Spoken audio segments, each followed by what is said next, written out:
Brought to you by TechnoSpark 20 series smartphones. I'm superhuman. वो नए हैं तो नए जुने का इसमें कुछ मेरे ख्याल से कोई फ़र्क नहीं पड़ता। हर चुनाव का अपना एक टेक्चर होता है, विधानसभा, लोकसभा, सरपंच हो या नगर निगम का हो।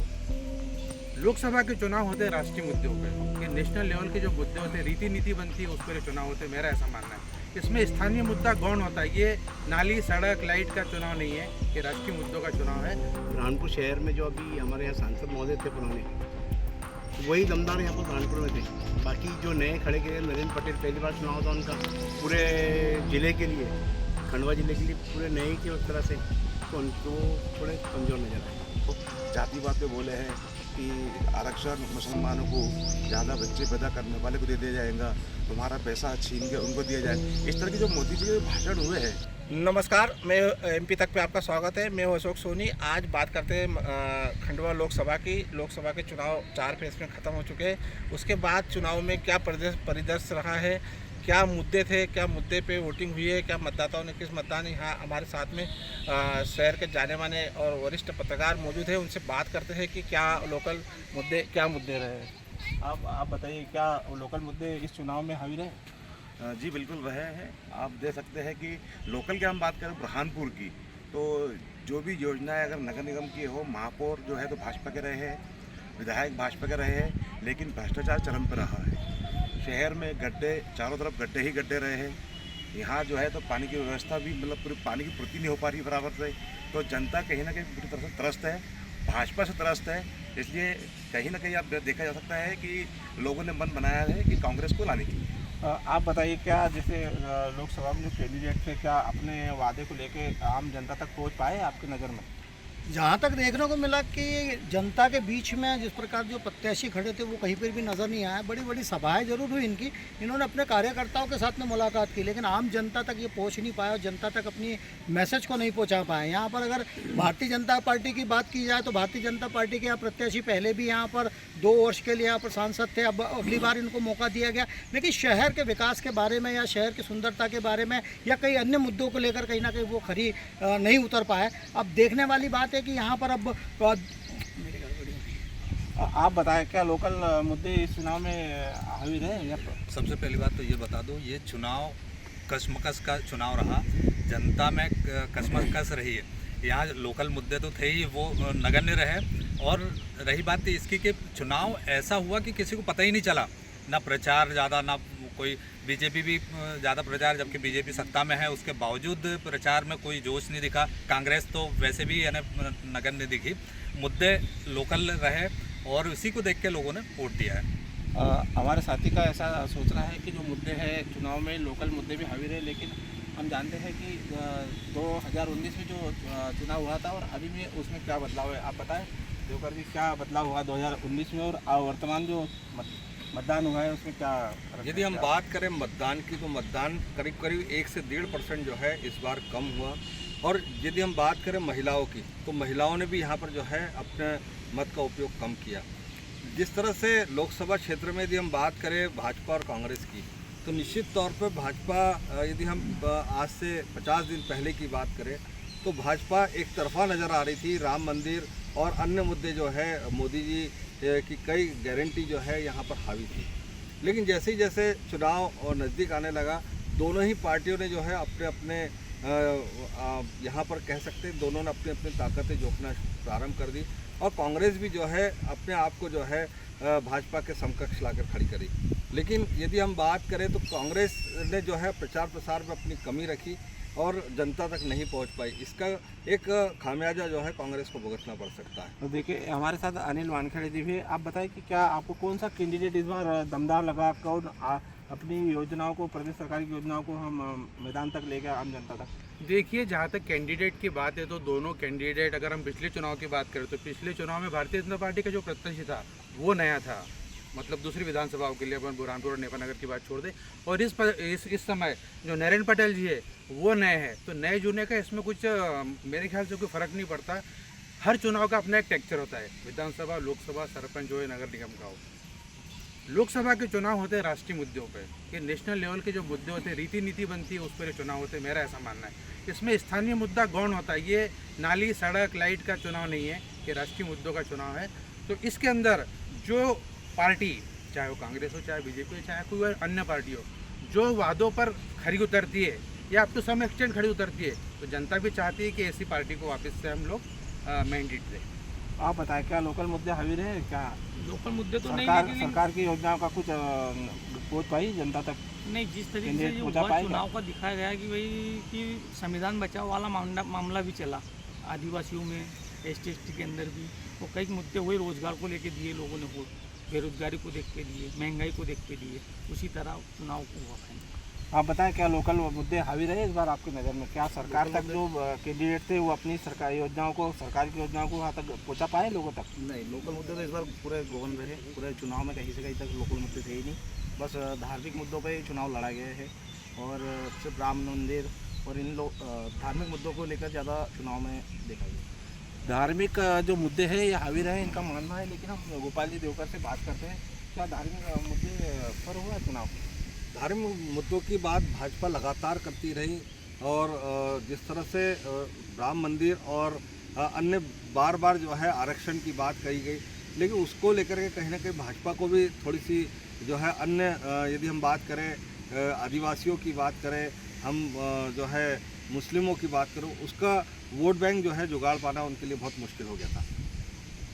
वोट बैंक का मामला है, वोट बैंक जुगाड़ पाना का भी मुश्किल हो गया था, इनका ऐसा मानना है। लेकिन बताएं, क्या जो मतदाता इस बार मतदान किया है, मतदाता ने क्या सोच के मतदान किया है? किस वोटर ने क्या करके मतदान किया है आपकी नज़र में? लोकसभा चुनाव में तो ज़्यादातर राष्ट्रीय मुद्दे ही रहते हैं, तो इसमें बीजेपी ने जैसा जो वादे किए थे और मोदी की गारंटी ली थी, वहीं कांग्रेस ने कई अपने योजनाएं गिनाई है। उसको देखते हुए यहाँ ये देखना ये होगा कि मुस्लिम और दलित जो वोट है वो बीजेपी कन्वर्ट कर पाई है अपने उसमें या कांग्रेस, तो जहाँ वो कन्वर्ट हुए होंगे वो उनके पक्ष में मत जाएगा। आप ईश्वर भाई बताइए कि कौन सा कैंडिडेट दमदारी से पेश आया, कौन सा कैंडिडेट दमदार लग रहा है आपको? दमदार कैंडिडेट देखा जाए तो सब स्थानीय मुद्दों के आधार पर देखा जाए तो बुरहानपुर शहर में जो अभी हमारे यहाँ सांसद महोदय थे पुराने, वही दमदार यहाँ पर बुरहानपुर में थे। बाकी जो नए खड़े गए, नरेंद्र पटेल पहली बार चुनाव था उनका, पूरे ज़िले के लिए, खंडवा ज़िले के लिए पूरे नए ही थे उस तरह से, तो उनको थोड़े कमज़ोर नज़र आए। कांग्रेस के बारे में ऐसा माना जा रहा है कि वो नए थे नरेंद्र पटेल और उनको पहचान के भी मोहताज थे, इस कारण हो सकता है। आप क्या मानते हैं, क्या जातिगत समीकरणों में भी मतदान हुआ होगा? देखा जा रहा है, हुआ तो है यहाँ पर, क्योंकि अल्पसंख्यक को देखा जाए कि जिस तरह का मतदान हुआ है यहाँ पर, हिंदू लॉबी में मतदान कम देखने को मिला, लेकिन अल्पसंख्यकों में जिस प्रकार का मतदान बढ़ा है, तो यहाँ पर जातिवाद को देखते हुए तो कहीं ना कहीं मतदान बढ़ा हुआ है। जातिवाद की भी बात सामने आ रही है। आप बताएं, क्या मतदाता ने क्या सोच के मतदान किया है, क्या लगता है आपको? देखिए, वो ये मोदी जी जो वादे किए थे वो वादों पर खरे नहीं उतरे और उनकी हर सभाओं में वो देखा गया है कि वो जातिवाद पे बोले हैं कि आरक्षण मुसलमानों को, ज़्यादा बच्चे पैदा करने वाले को दे दिया जाएगा, तुम्हारा पैसा छीन के उनको दिया जाएगा। इस तरह के जो मोदी जी के भाषण हुए हैं, इससे कहीं ना कहीं अल्पसंख्यक और जो है तो लेकिन मोदी जी ने ये भी तो कहा कि मैं मुसलमानों से बहुत प्यार करता हूँ, उन्होंने कभी उनके बाद भेदभाव नहीं किया। मैं ये जताता नहीं, ये बयान उनके बाद में आए हैं। पहले जो बयान हुए हैं कि आपका मंगलसूत्र बेच डालेंगे, आपके जो पैसा है ये उठा के इनको दिया जाएगा, आरक्षण इनको दिया जाएगा, इस तरह के जो भाषण तो कहीं ना कहीं भाजपा को चोट पहुँचाएंगे। इस बार जो हो रहा है काफ़ी चोट पहुँचाने वाली बात हो रही है। लेकिन साबुद्दीन भाई, आप बताएं, जैसा कि मतदान 2019 में कुछ हुआ था, इस बार क्या हुआ था? क्या ग्राफ गिरा, क्या ऊंचा हुआ, किस कारण ऐसा हुआ? इस बार वाकई में परसेंटेज डाउन हुआ है और ज़्यादातर महिलाओं का जो रुझान था, ये देखा जाए कि जो शिवराज सिंह चौहान को मुख्यमंत्री का खड़ा करके उनके वोट मांगे गए थे, उसके बाद उनको हटा दिया गया। यही कारण रहा कि वो परसेंटेज महिलाओं का बहुत कम देखा गया, उनका रुझान भी कम रहा, वही परसेंटेज है, यही एक कारण रहा। महिलाओं का जो रुझान था वो अधिक देखा है, इसमें परसेंटेज ऊपर नीचे हो सकता है, इनका ऐसा मानना है। आप बताएं कि आपके नज़र में जो अभी जो कैंडिडेट खड़े थे भाजपा और कांग्रेस से, कौन सरकारी योजना है उनको लेके गया, या कौन कमज़ोर, कौन दमदार आपकी नज़र में है? क्या कारण हो सकता है दमदारी का? देखिए, ये 18वीं लोकसभा का जो चुनाव रहा इस बार का, ये चुनाव निश्चित तौर पे भारतीय जनता पार्टी ने पूरी तरह मोदी के नाम पर लड़ा है और मोदी के नारे जितने रहे हैं विकास कार्य उसको लेकर के वो मतदाताओं के बीच गई है। तो लगातार 10 साल से जिनकी भारतीय जनता पार्टी का कार्यकाल है तो निश्चित तौर पे आम मतदाताओं में उसकी योजनाएं क्या है तो खाका लगभग सभी जानते हैं। कांग्रेस ने इस बार जरूर 5 गारंटी और कुछ ऐसे मुद्दों को लेकर के जनता के बीच आई, मतदाताओं के बीच आई, लेकिन मतदाताओं के बीच आने के बाद जो संगठनात्मक भूमिका होती है वो खंडवा संसदीय क्षेत्र में, और विशेषकर मैं बात करूँ अगर बुरहानपुर की, तो भारतीय जनता पार्टी के संगठन ने जिस मजबूती के साथ रात में 2-2, 3-3 बजे तक के बैठ के लेकर के काम किया है, वह स्थिति बुरहानपुर में कांग्रेस के संगठन में 0 बटे सन्नाटा देखी गई। ना यहाँ के नेता सक्रिय रूप से कांग्रेस के बाहर जनसंपर्क करते नजर आए, ना ही किसी भी प्रकार की कोई आम सभा इस क्षेत्र में ली गई, जिसके कारण ऐसा लगता है कि कहीं ना कहीं कांग्रेस लगातार 10 वर्षों से विपक्ष में रहने के कारण वो अपनी मजबूत पकड़ मतदाताओं के बीच पहुंच बनाने में असमर्थ रही है, और ऐसा लगता है कि भारतीय जनता पार्टी का इसका लाभ मिलता दिखता है। हमारे साथ वर्मा जी भी है, काफ़ी वरिष्ठ पत्रकार है। वर्मा जी बताओ, देखिए जैसे अभी जो चुनाव हुआ है, मतदान हुआ है, क्या मुद्दा होगा मतदान करने का लोगों का, आप क्या मानते हैं?